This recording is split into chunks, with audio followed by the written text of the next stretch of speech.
Hello, and welcome to today's webinar. We're really glad you could join us. My name is Billy Carson. I'm with University Conference Services. Before we get started, I'd like to give you some information, some general information about this afternoon's presentation. First, we have a large audience, so we won't be able to open the phone lines for your questions. Instead, you can type them in the questions pane, and that's in the control panel that's on the right side of your screen. All questions are private. No one else can see them, so please feel free to ask away. Our speaker will answer as many questions as time permits at the conclusion of the presentation. Next, if you're listening to the broadcast over your computer and you're having difficulty hearing, dial into the phone number listed in the audio pane in your control panel. We'll also send that number out via chat. Finally, all attendees will receive a link to the recording of today's webinar, as well as a copy of the PowerPoint presentation and information on HRCI recertification credit. I know that's very important to a number of you. Today's presentation, Maximizing Your Wellness Investment Through Evidence-Based Strategies, focuses on one of today's hottest benefits topics. We're fortunate to have as our speaker someone who is uniquely qualified to discuss how to ensure that your wellness efforts pay off for you and your employees. Angela Lee is Lead Project Manager and Health Educator at Health Designs. One of the first Master Certified Health Education Specialists in the country, she spent the last 14 years building successful, results-oriented wellness programs for the benefit of employers of every size and industry. Angela has been with Health Design since 2007 and currently leads efforts to evaluate and report the success of various worksite wellness initiatives and uses these tools to advance wellness strategies for the firm's clients. Angela received both her bachelor's and master's of science in health from the University of North Florida. She gained her initial Certified Health Education Specialist credential in 2001. She was also trained as an intrinsic coach and well coach. She served on the board of directors for the First Coast Worksite Wellness Council since 2011. And now I'm going to turn things over to Angela. Angela, I'm going to make you the presenter here just very shortly, and you should be able to take control of the clicker now and show your desktop. Okay. All right. Good afternoon, everybody.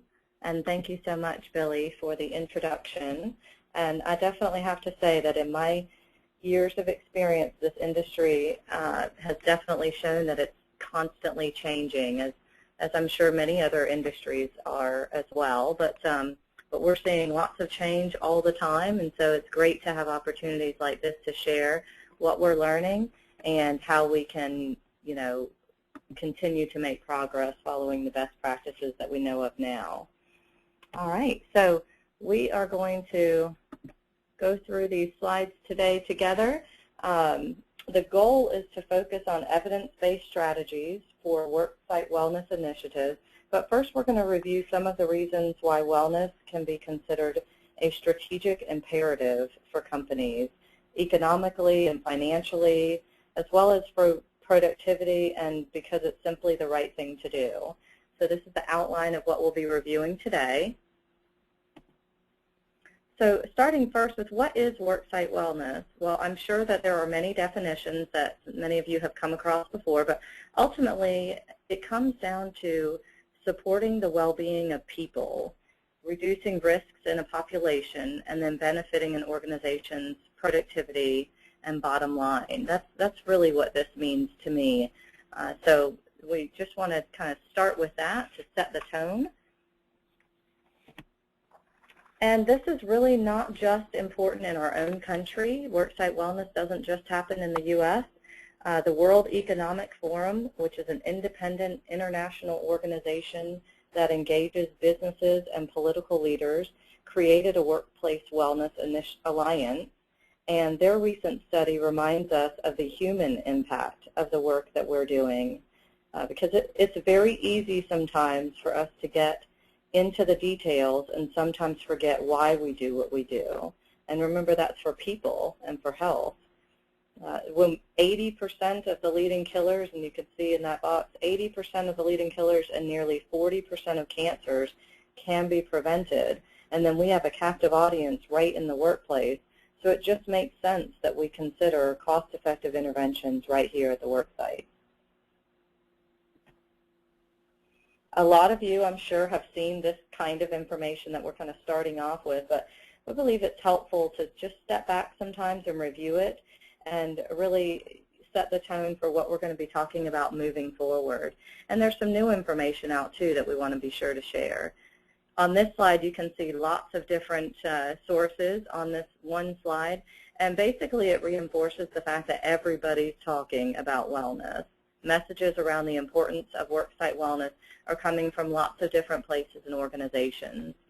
You can see in the top left, Harvard Business Review is really recognizing that corporate wellness should be considered a strategic imperative ultimately for corporate success, and that's linked with employee well-being and engagement. According to Gallup, engaged employees are employees who exercise more and eat healthier. So the healthier your employees, the more engaged they are in the workplace, and that is something that's obviously very important to work sites. And then at the bottom, right, you can see American employers are still covering the health insurance for more than half of all Americans. So it definitely matters to American businesses. Additionally, another Towers-Watson study concluded that companies who do wellness effectively can see positive results in other key areas that we might not always typically relate to well-being.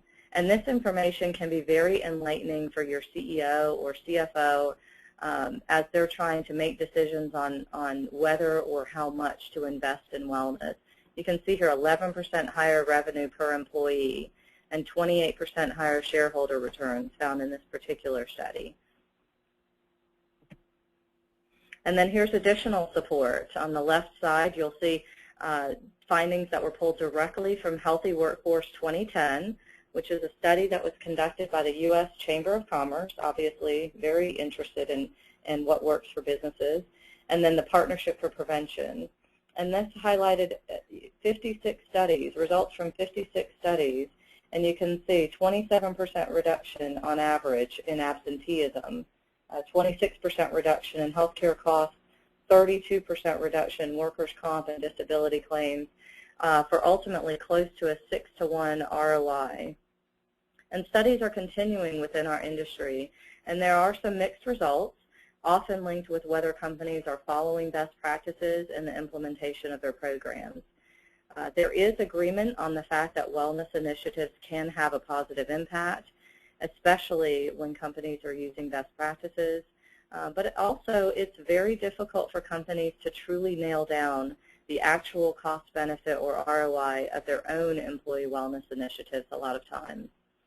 However, corporate leaders typically want to know this information. They're asking for it before deciding whether or how much to invest. And we find it interesting that it's also been found that CEOs and CFOs or other company leaders will many times spend far less time considering the ROI of a major equipment purchase for the company, for instance, than they will for wellness. So we've got a lot of work cut out for ourselves, so you'll want to stay connected with the latest research.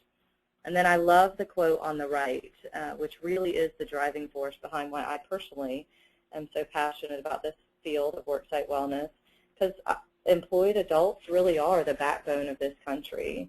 To me, it just makes sense that we do invest in their well-being, because the stronger and healthier our workforce, obviously the stronger our economy and our nation are going to be. So we'll benefit in a much larger scale. I love this slide, this great picture. You can see here illustrated that the costs that can occur when we're not focusing on employee well-being, the direct medical and pharmaceutical costs really are just the tip of the iceberg if you're just looking at that. When productivity is added into the equation in terms of absenteeism and presenteeism, the costs are even greater. And that's really because unhealthy employees are often less productive, and those productivity costs are 2 to 3 times the cost of medical care. For those of you that maybe haven't yet been exposed to the term presenteeism, remember that's when people come to work, but they underperform due to illness or stress, And you can see here several examples that they have on the slide underneath presenteeism for what can influence the costs associated with that. So if people are underperforming, then more overtime may need to occur because the company is not able to have as much output as they would have. Certainly people leaving the job maybe because of a lot of stress. So those are some of the things that are linked with the estimated presenteeism costs. So with all of this information, the ROI or the cost of not doing something, according to SHRM, the Society for Human Resource Management, employers do seem to be getting it, for sure. In their 2012 Employee Benefits Report, it indicated that overall 77% of organizations are providing some kind of wellness resources and information. And then 61% are actually offering some kind of wellness program. So employers definitely seem to be getting it. And so as employers are getting it, of course they're wanting to know, well, how can we do this? How can we be successful? And this is a great slide, also a separate study from the World Economic Forum's Workplace Wellness Alliance, as they looked at health and productivity on a global level and really narrowed things down to 3 key pieces, 3 factors for all successful wellness programs. And those factors being solid data analytics, corporate engagement, and then interventions and activities, which we would like to say should be connected with your business strategy. And ultimately, these are going to be what drive the future of workplace wellness.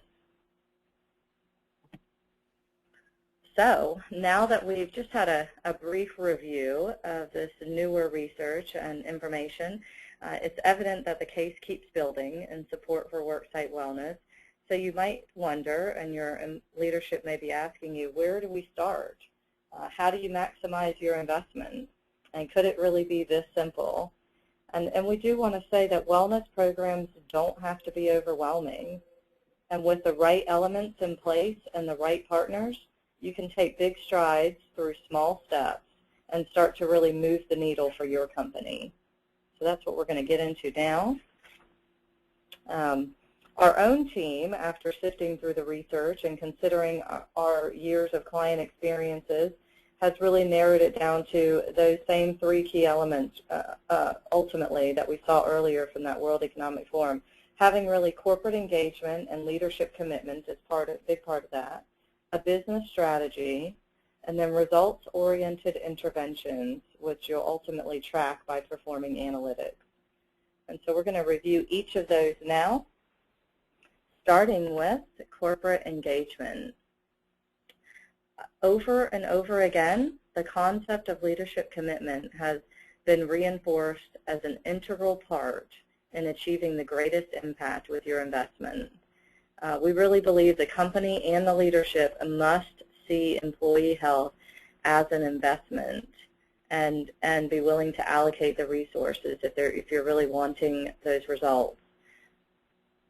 Leadership and the company as a whole must also be part of communicating the wellness message while emphasizing the importance of the people. So not just emphasizing the importance of reducing healthcare costs for the company. And employees will be able to sense if it's just about cutting costs for the company, and they get a little bit resentful when that feels like that's the message. So you really want to emphasize the importance of the people. And then this last one is often overlooked, but I think is hugely significant. And we see this in really every article or research piece around best practices or evidence-based programming, and that is that leadership really needs to participate and lead by example. It does send one of the strongest messages. Basically, it's talking the talk and walking the walk. And this is a really cool example of one CEO leading by example. And you can Google him and learn more about his story and how he communicated all of this with his employees. And obviously, any individual, including the leader of a company, has the right to keep his health information private. But Mr. Griswold just took things to a higher level. It was very important to him that he let his company know that he was in it, right there with him. And gosh, what a way to keep some accountability, right? He made tremendous improvements losing over 50 pounds and then improving his lipid profile significantly, as you can see here, looking at the comparison of the different numbers before and after going through their wellness program for some time. And, you know, I think sometimes leaders feel too busy to participate, and we know leaders of companies, certainly very busy, lots of responsibility. But when they're too busy to participate in what they're asking the rest of their employees to do, it really doesn't send the right message. So that's something to think about. But then others we know are apprehensive about the idea of participating and leading by example because they might be concerned about failing or, you know, not having the kind of success Mr. Griswold had, or looking like a hypocrite the next time, you know, somebody sees them eat a piece of pizza. So leadership also needs to be reminded that wellness is a process, and that really we're recommending that they simply need to demonstrate they're also willing to participate in the journey, much like they're asking their employees to do. So that's a very, very key piece. And leadership commitment also means creating a supportive work environment and culture. And these are several examples here that can help you set a healthy tone in your workplace, starting with certainly a smoke-free or even tobacco-free workplace. That can go a long way in supporting the health of your whole company. Obviously, healthy food options as well, and making water coolers available for hydration. Having physical activity programs. You saw, maybe noticed on one of the slides, a picture of people doing yoga outside their company. You know, it might be that there's yoga on Wednesday mornings in a certain break room that people can participate in, or stretching. We have every single time before a team meeting, we do stretching before we get started. And I know a lot of organizations we work with at the beginning of a safety meeting that they'll do that as well. Having a safe and clean work environment, very, very impactful. I have to say, I have had many encounters with participants at some of the companies that we've supported who have shared with me that they feel like their break room is so dirty that and the refrigerator or microwave so yucky, basically, that they don't feel comfortable even bringing in their food and eating in the break room. So they are more likely then to go out, and a lot of them right around them, especially some of these manufacturing facilities, are not very healthy options usually around those areas. And so they end up going out, probably getting fast food, many times eating in their cars. So it just doesn't promote health and well-being. So having a clean work environment, the restrooms too. I've actually had people tell me that they will avoid drinking throughout the day because the bathrooms are so dirty, and obviously that's just unhealthy on several levels. So something to think about there that's very reasonable and very, you know, realistic for a company to do. Having walk and talk meetings, that's also a really great you know, thing to build into your culture. And then work-life balance policies or flexible schedules that might help alleviate some stress on people that, you know, are needing to get their kids to the bus stop, or else they feel kind of stressed and anxious in the morning. So maybe they get to come in a little bit later and then work a little later. So consider that if that's something that can make sense as well. Of course, offering your activities or initiatives on company time really sends a strong message that the company really believes in this and values the employees' participation and engagement. Doing some stairwell enhancements so that you can encourage people to use the stairs if you have those in your facility, and definitely injecting fun in the workplace. This can have a huge impact on productivity, believe it or not, and also can impact behavior change. So make things fun so people want to participate. I have an example here of a video, so you'll have to just bear with me as I switch real quick to a YouTube video I've got set up. And while I'm doing that, I invite you to take an opportunity, especially if you've been sitting all day, to stand and stretch a little bit as you're watching this video. By the way, it's been recommended that we stand or move about 1 to 2 minutes every half an hour or so.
Okay,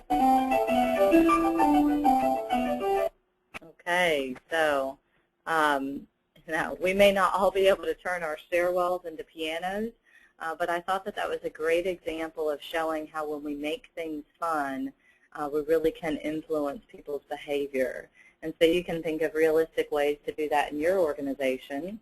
And then these are just some pictures of some realistic ways that other companies are changing their environment and supporting healthier behaviors.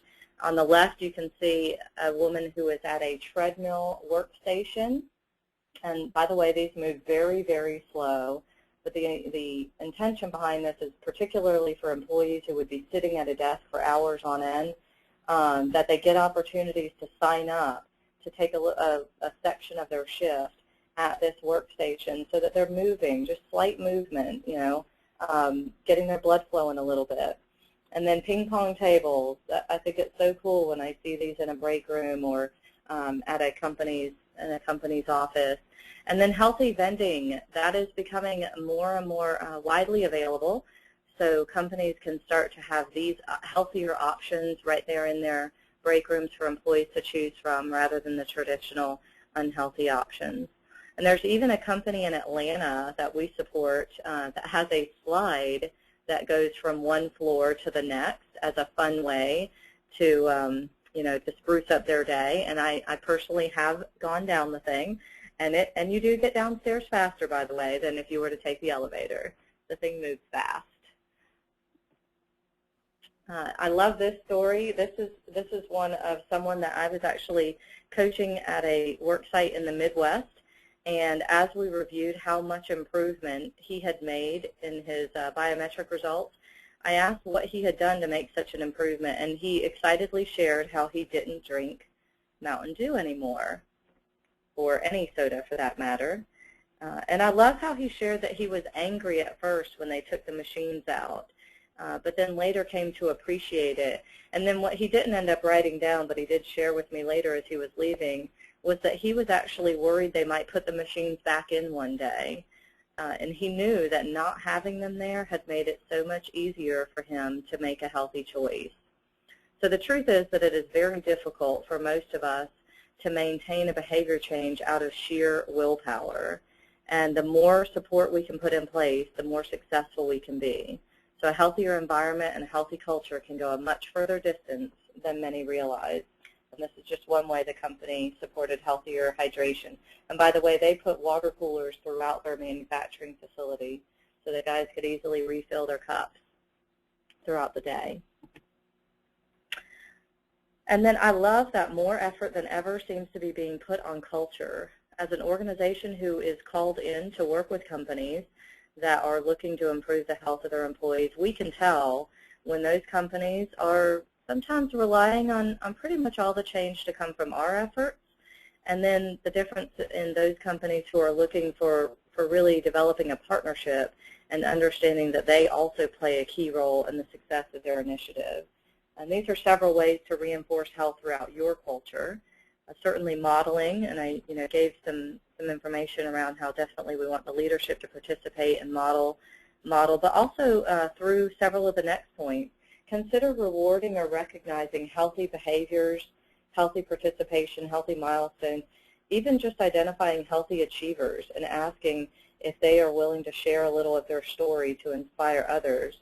And that can be a way of recognizing people. One company we know of takes its healthiest achievers on a mountain climbing vacation with the CEO. That's a really cool recognition. And then recruitment and selection.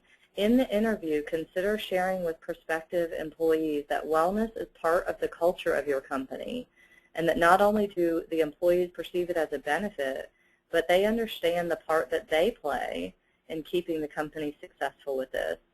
And then ask them, the person you're interviewing, how does this fit with your values?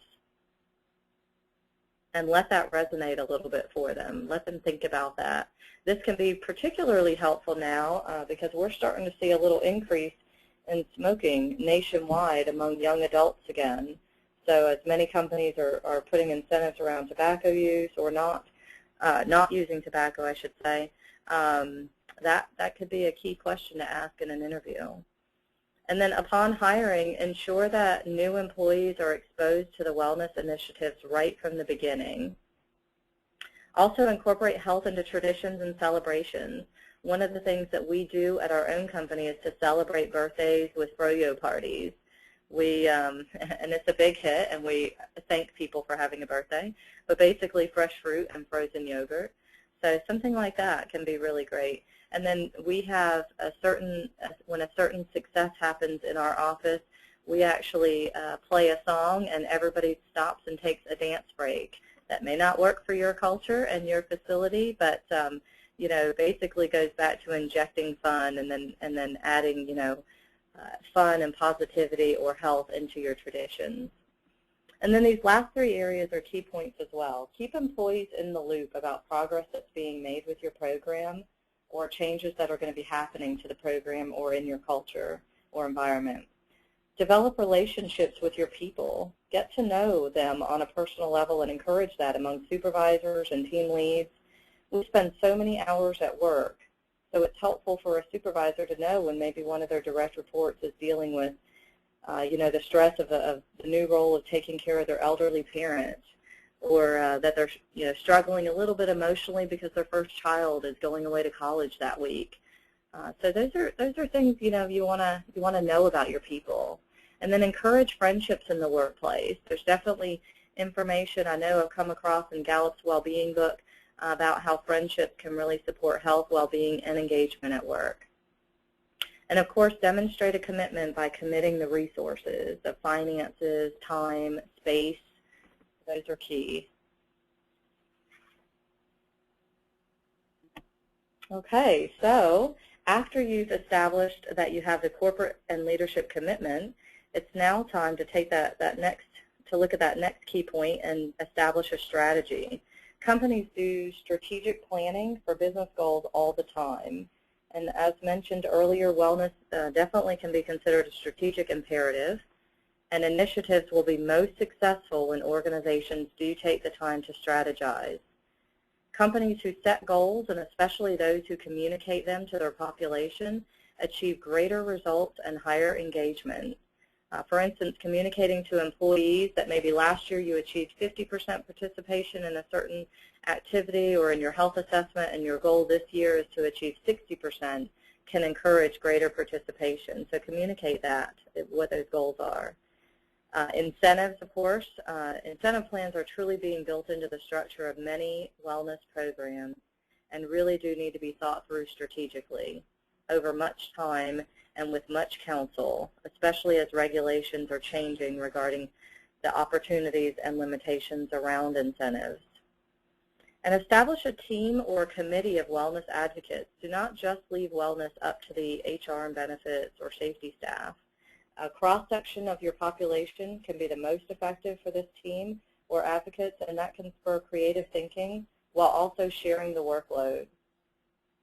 Assessments, screenings, and coaching. These are often considered the foundational pieces of a wellness initiative and are recommended by most sources every 1 to 2 years. So think about how, when, and where it might make sense to offer these to your employees. And then from those, check with your wellness partner who is supporting you with that about the data that you're going to be obtaining, because from that, when you look at the aggregate data, that gives you a look at the health of your population and what interventions make sense to continue, or whether you should consider new targeted interventions. And this can give you an evaluation of your efforts when you receive data over time and start to be able to compare the trends. And also, as part of evaluation, we encourage you to gather feedback from the employees as well. Okay. As you're planning, we recommend that you be sure to focus on the well-being of the entire population. Too many times we hear groups that are wanting to focus their dollars on the high risk because they're wanting to be real targeted with their investment. And while we do know that they are the most costly, we should also be focusing on keeping the healthy people healthy, essentially overall population health management. And certainly to do so through evidence-based programming, which is what we're talking about, and remembering that programs are different in every organization. So while there are certain keys that you can keep in mind for your strategies. The actual programs or interventions are going to vary from organization to organization. So what might be wildly successful in one company may not fit the culture or population of yours. So how do you get started? I love this picture. It really is about taking another step forward, just like we're encouraging individuals when we're doing health coaching with them. Just take the first step. So tap into the resources that are available to you, get familiar with and utilize industry best practices, and know your population. And starting with resources, here's a list that's not by any means exhaustive of the resources that you can access to get ideas, to connect with experts, and learn about best practices for strategies and programming. And again, you're going to be able to get a copy of these slides, so you'll be able to have this list, so you don't have to feverishly write it down now. But these are great resources we tap into all the time. And this is a list of best practices from a study that was recently promoted from Staywell, and it was published back in 2008. But you'll notice some of the areas that we've already reviewed: strong senior management support, having a comprehensive program design, looking at the incentives, communication we're going to talk a little bit more about. It says dedicated on-site program management staff, and we do know that many best programs do in fact have a wellness program staff person, at least part-time. We also know a lot of other companies can't really afford an additional staff person for this. But it is still imperative that you do dedicate staff time for a program to be successful. And we know a lot of times it gets added on to HR and benefits or maybe safety's duties, and that certainly makes sense for where to start, but we know that it can be overwhelming for those key members of your team to take that all on by themselves in addition to the long list of other duties. So this is why a wellness team or a committee is crucial and why a partner can be so valuable, a wellness partner. Successful programs also use multiple means for communicating and administering programs, especially based on your population. Biometric screenings, you can see, again, makes the list of best practices because, remember, again, you can gather data to watch for trends and what's happening in your population. And then partner with a vendor who can support you with program and communication components and provide you the reporting you need to make decisions about next steps and incentives. Okay. To continue from that same article, their research ended up showing that companies that are using industry best practices, the list we just saw, achieved higher program participation and more than double the improvement in employee health risks compared to those who were just considered standard practice companies. Specifically, health assessment completion was 68% in best practice companies versus 47%. This was on average. And health coaching completion was 48% versus 34%. So definitely higher participation when you're using best practices. And then a quote from another report on the right here shows that live face-to-face coaching resulted in the greatest risk reduction. And this is really consistent with our experiences at Health Designs as well. So knowing your population, it is imperative that you really know who you've got working for you. And that might sound a little silly right now, but we reviewed earlier how you definitely want to support a healthier culture. But as you're planning your strategy, you'll do best to understand what is the culture that already exists in your organization. And some of the questions that might pop up on a culture assessment are, does your organization have a tobacco use policy? Does your worksite have a culture that encourages sedentary behavior? I was floored when I went into a new low-cost grocery store that came to my community and saw the very, very overweight women who were working as cashiers, and that their registers were actually set up with seats in such a way that basically it was intended that they remained sitting the entire shift. And at this grocery store, the customers even bagged their own groceries, so the cashiers didn't even need to move a little bit for that. And I just thought, wow, that's really encouraging that weight to stay on or get even higher.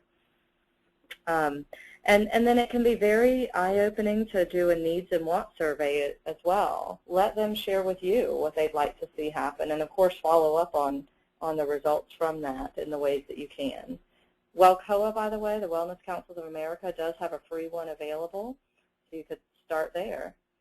And then the health assessment data will not only highlight biometric risk areas and trends and lifestyle behaviors, but should also include information on your population's readiness to change so that you can see what areas are employees indicating that they are planning to change or are currently ready to change. And then, of course, your demographics. Now more than ever, we have people staying in the workforce at later ages, resulting in 4 generations that are working together today. That is the veterans, the baby boomers, Generation X, and Generation Y.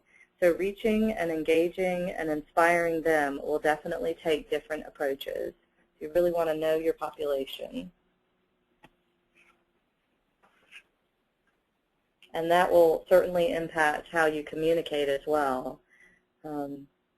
So effective communication is a huge key for successful programs and engagement. You want to be sure to communicate not only the upcoming activity or the new benefit or incentive, but also share the plan with your employees. Give them an outline of what to expect through the year, which will demonstrate the company's commitment to more than just a once-a-year event. And all these points are important up here, but definitely, multiple channels. You want to get the message out early, definitely early, often, and urgent. You want to give a sense of urgency as well, especially when it seems appropriate. And remember to share the "what's in it for me" message. You really want to, as part of your communication, to share with employees how they will personally or individually benefit from this. And also share the results from your health assessment screenings and the participation numbers. Obviously a pared down version of the aggregate report that you would get back, but help employees to feel like part of the process and that wellness is being done with and for them, not to or at them. Testimonials also should be part of your communication. They can have such a tremendous impact. And this, I think, is a great example of one that's perfect to share, especially with like a prospective hire or a new employee. I love how it says, "It's probably the best thing the company gives us other than our paychecks." That's a nice thing for a new employee to see.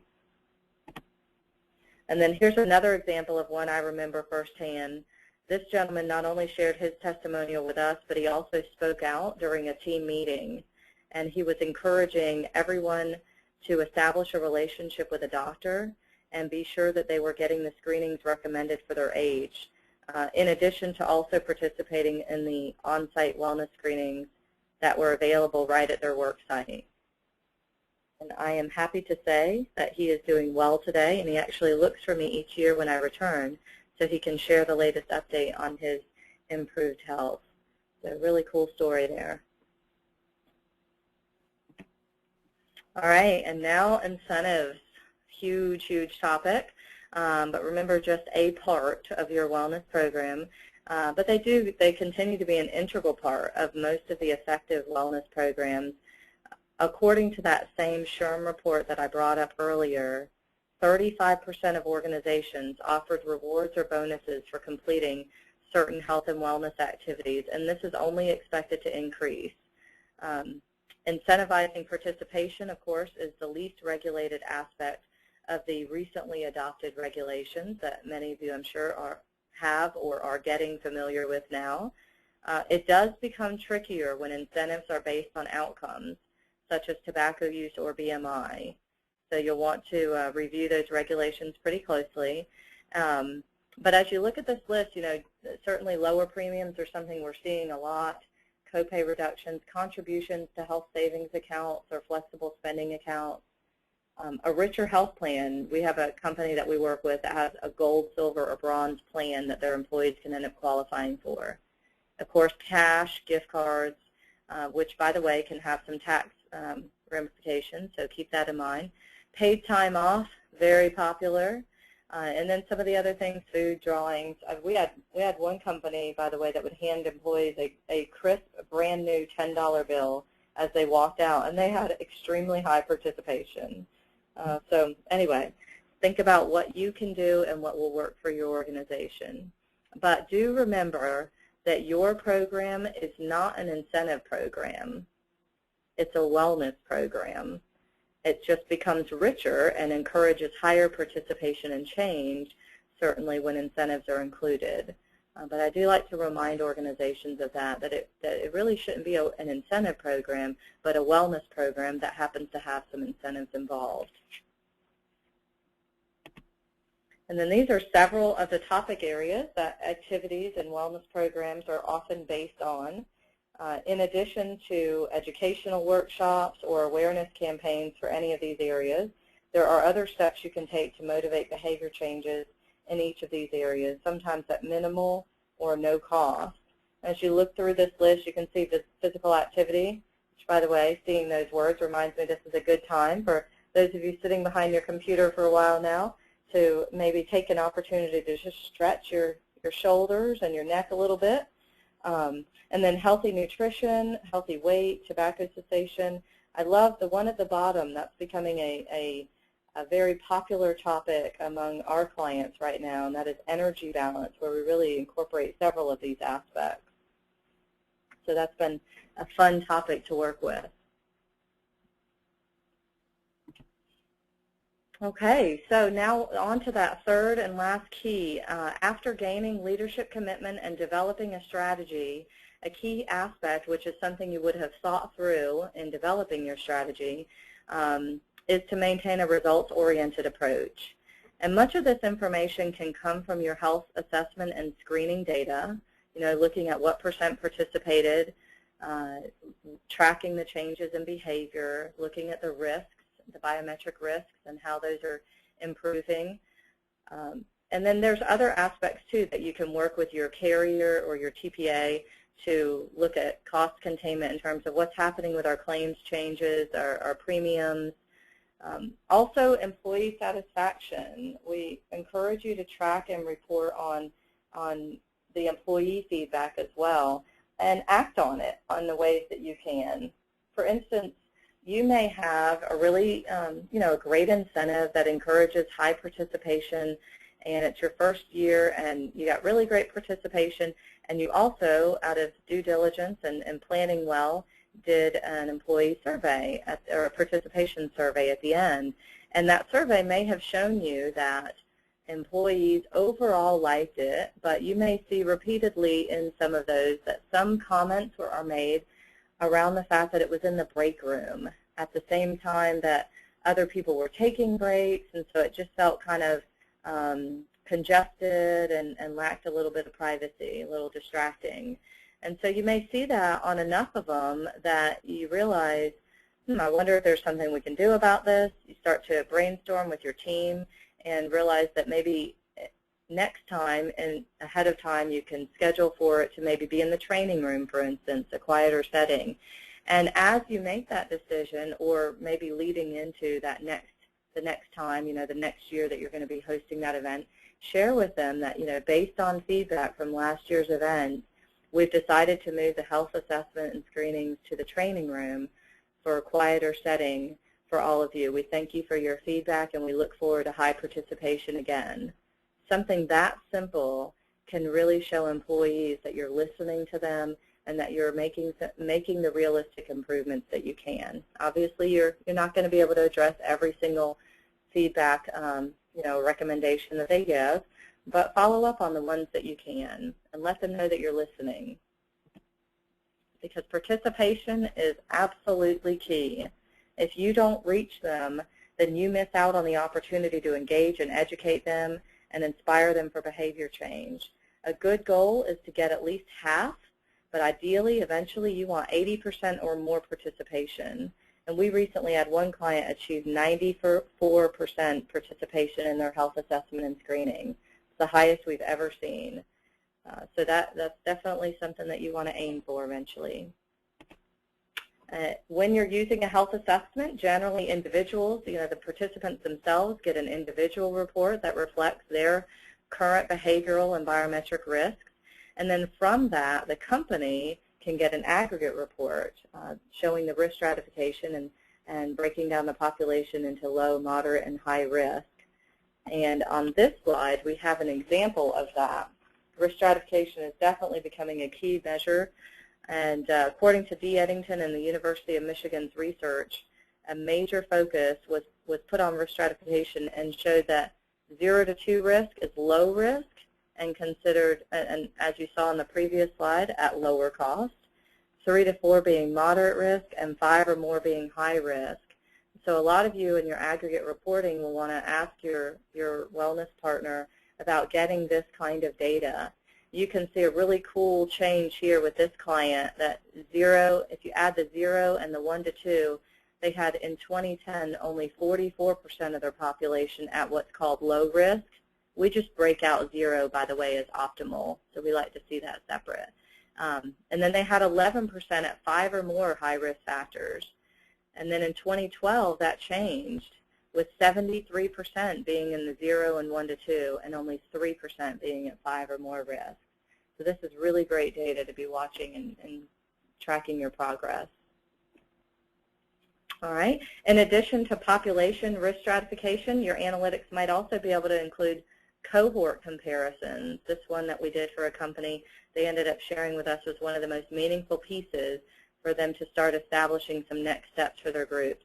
So finding, figuring out groupings that are meaningful for you. You can see here we had what we called 4-peats, which were people that had participated 4 years in a row, and comparing their data to the past, comparing their data to the people who were participating for the first time, and then comparing their data to the total population. So cohort comparisons can also be very revealing. So ultimately, wellness brings value to an organization. And, I think that if you're on this call, you already recognize that, but these are just some of the ways. And I love to remind people, again, that we are saving lives, and that makes this so rewarding and so meaningful. I can't tell you the number of times that we've had people say, if I had not participated in the health screening and found out what my blood pressure was, because, by the way, they didn't have symptoms, I wouldn't have known, and I wouldn't have followed up with my doctor. Same thing for the guy with the PSA, the high PSA, and ending up being diagnosed with prostate cancer. That turned out to be treatable because of the timing, and he admitted he never went to a physician before that.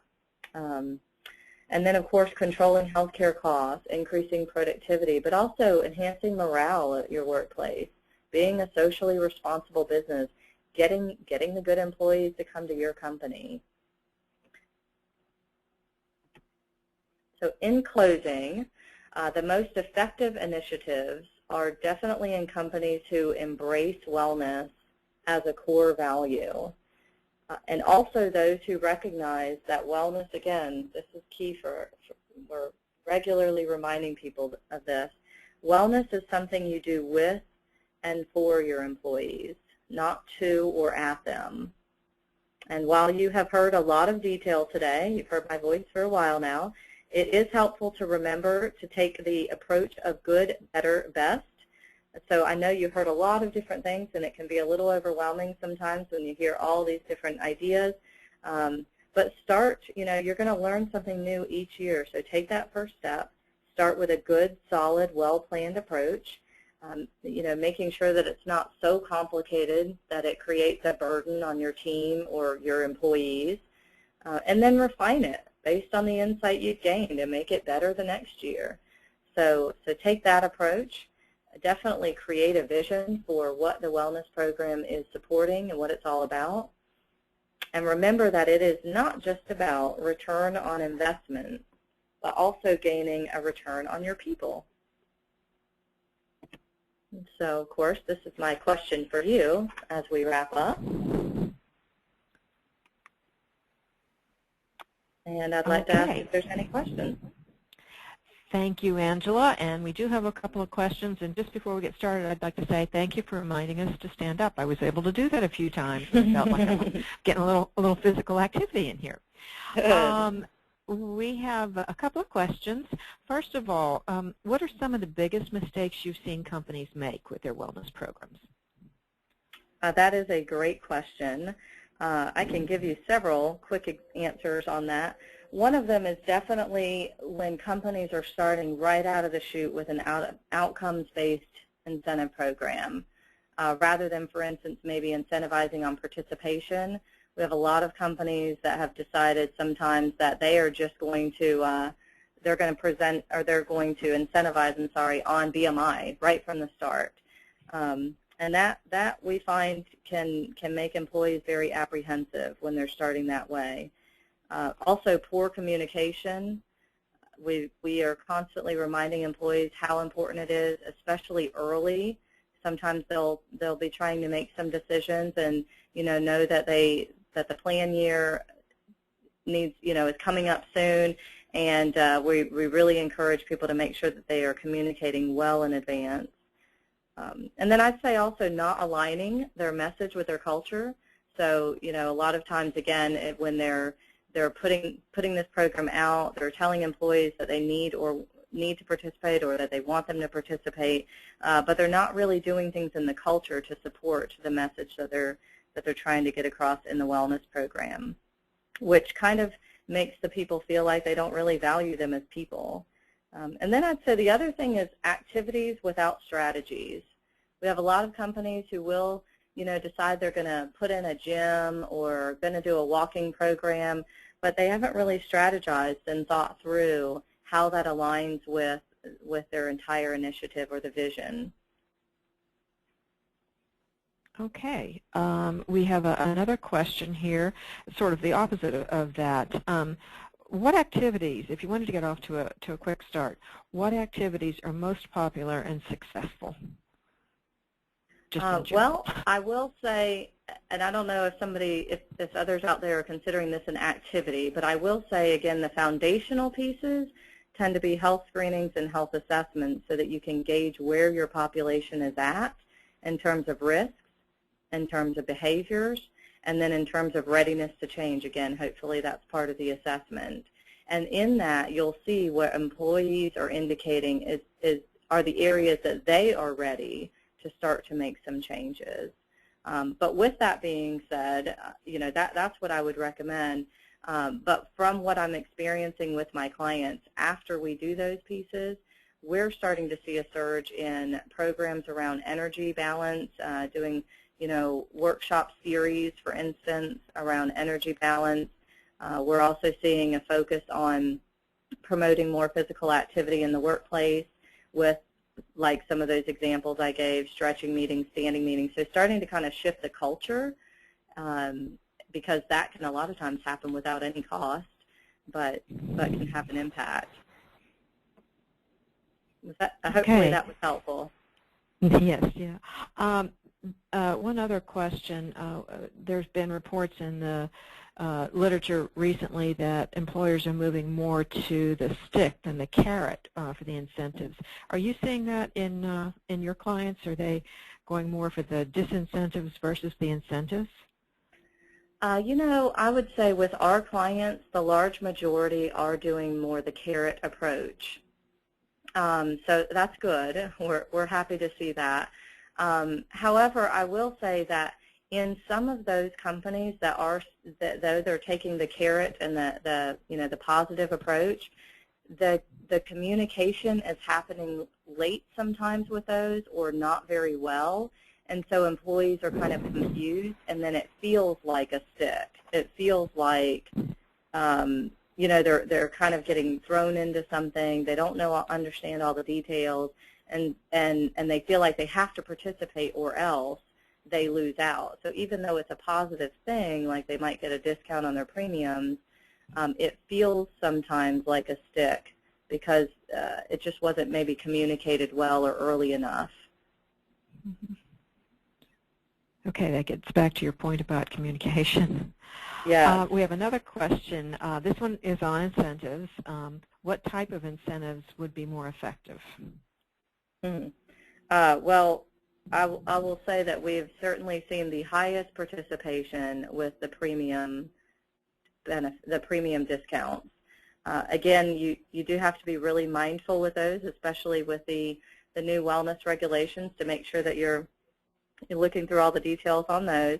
But particularly linking them with participation is the easiest to do, and know that your company is okay in doing that. But we are seeing the very highest participation with those.